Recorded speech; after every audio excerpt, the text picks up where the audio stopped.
Ang kasaysayan ng pagtalikod ng unang iglesia ni Kristo. Ibinabala na ng Panginoong Hesukristo noong narito pa siya sa lupa kasama ng mga apostol ang magaganap na pagtalikod ng unang iglesia. Ganito ang ating mababasa na pahayag niya sa Mateo Kapitulo 24 versikulo 10 at sa talatang 12. At dahil dito'y marami ang tatalikod sa kanilang pananampalataya, mapupuot sila at magtataksil sa isa't isa. Ang kasama ay lalaganap, kaya't malalamig ang pag-ibig ng marami. Mateo Kapitulo 24 versikulo 10, 12, MBB. Ang unti-unting pagtalikod ng unang iglesia noon ay nagsimula nang mamatay ang mga apostol. Ito ay pinatotohanan rin ng tala ng kasaysayan na pinasok ito ng mga hidwang aral na siyang sumire nito. Ang panahon ng mga apostol ay natapos noong mga taong 100. Ang mga apostol ay sinundan ng mga apostolic fathers. Mula sa kanilang mga sulat makikita natin na ang mga palatandaan ng pagkasira ay bumabalisa sa iglesia. Sa sumunod na 400 taon, ang pagkasirang yaon ay tuloy-tuloy na lumubha, ang tamang doktrina ay mahalaga. Ang maling doktrina ay sisira sa iglesia. Ang iglesia ay hindi mabubuhay sa pamamagitan ng maling doktrina. Kaya ang huling kalahati ng ikalawang siglo ay isang panahon na katakatakot na krisis sa iglesia. The Church in History, B.K. Kuyper, pages 44, 17. Ang maling doktrina na dinala ng mga Apostolic Fathers, ay umiral matapos ng panahon ng mga apostol at ito ay nagdulot ng katakatakot na krisis sa iglesia. Ang maling doktrina na ito ay lubhang sumire sa iglesia. Ayon sa kasaysayan, ito ay itinuturing na lason na pumapatay sa iglesia. Noong una, ang kasaysayan ng Iglesia Romana ay katulad ng kasaysayan ng katotohanang Kristiyano. Datapwat nakakalungkot na dumating ang isang panahon na nagsimulang damaloy ang mga batis ng lason mula sa dati na isang dalisay na bukal. World's Greatest Events, Volume 2, pages 163 hanggang 164.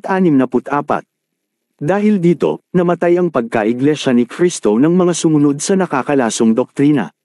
Hindi nawala ang organisasyon ngunit nawala ang pagkadalisay nito sapagkat nalasan ang kanyang pananampalataya. Ang mga taong magtatalikod sa mga unang Kristiyano ay manggagaling rin sa loob ng iglesia.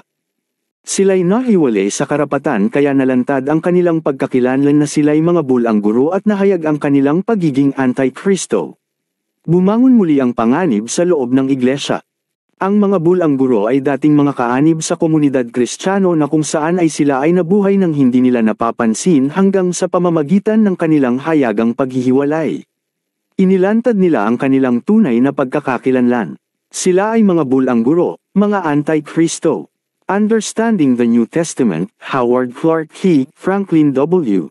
Young, Carl Fried Froelich, pages 417. Ang mga bulang guro na nanguna sa pagtatalikod sa unang iglesia ay mga obispo. Ito ay mismong inamin ni Cipriano. Si Cipriano, sumulat mula sa Aprika, ay nagsasabi na nagkaroon ng malaking pagtalikod sa pananampalataya na pinangunahan ng mga obispo. A History of Christianity, Paul Johnson, pages 74. Ang mga bulang guro na ito ay lumitaw noong namatay na ang lahat ng mga apostol. Ang mga apostol ay namatay ng lahat at ang mga hindi pangkaraniwang kaloob ng Espiritu Santo na ikakilala sa unang iglesia ay pumanaw. Maraming mga bulang propeta ang bumangon. The Story of the Church, A. M. Renwick, pages 34. Nang matalikod ang iglesia, hindi na ito ang tunay na iglesia ni Kristo na itinatag ng Panginoong Hesukristo. Ang iglesia ng ika-4 at ika-5 ay tuwirang naging kakaibang institusyon. Nalimutan na nila ang diwa ni Kristo. Halley's Bible Handbook, pages 760 hanggang 761. Paano kaya pinatotohanan ng autoridad Katoliko ang pagbabagong ito sa sinaunang iglesia?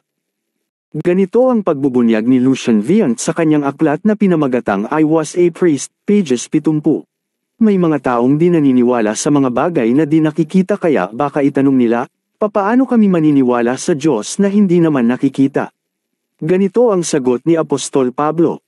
Roma Kapitulo 1 versikulo 19 hanggang 20, sapagkat ang nakikilala tungkol sa Diyos ay hayag sa kanila, sapagkat ito'y ipinahayag ng Diyos sa kanila.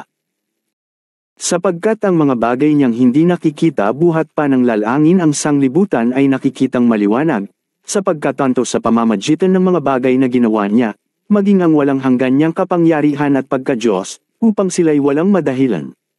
Kaya hayag sa tao na may umiiral talagang Diyos dahil ito sa kanyang kapangyarihan, Genesis Kapitulo 17 versikulo 1. Ano ang mga bagay na nilikha ng Diyos upang maging patuto na siya ay totoo? Ang langit at ang lupa, Awit Kapitulo 19 versikulo 4, ang hininga at buhay ng tao, Job Kapitulo 12 versikulo 7, Gs. Batid natin na hindi maaaring nagmula lang sa katalagahan ang lahat ng bagay kundi lahat ng ito ay buhat sa Diyos. Mga Hebreo Kapitulo 3 versikulo 4, sapagkat ang bawat bahay ay may nagtayo, datapwat ang nagtayo ng lahat ng mga bagay ay ang Diyos.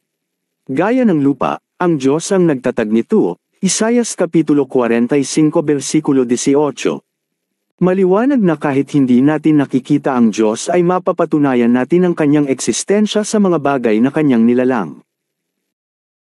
Siyempre, may pananagutan ng tao, marapat na kilalanin, sambahin at paglangkuran ng tao ang tunay na Diyos, ang Ama, Awit Kapitulo 95 versikulo 6 hanggang 7, Awit Kapitulo 100 versikulo 2 hanggang 3, at tuparin ang kanyang mga utos, unang Juan Kapitulo 2 versikulo 3.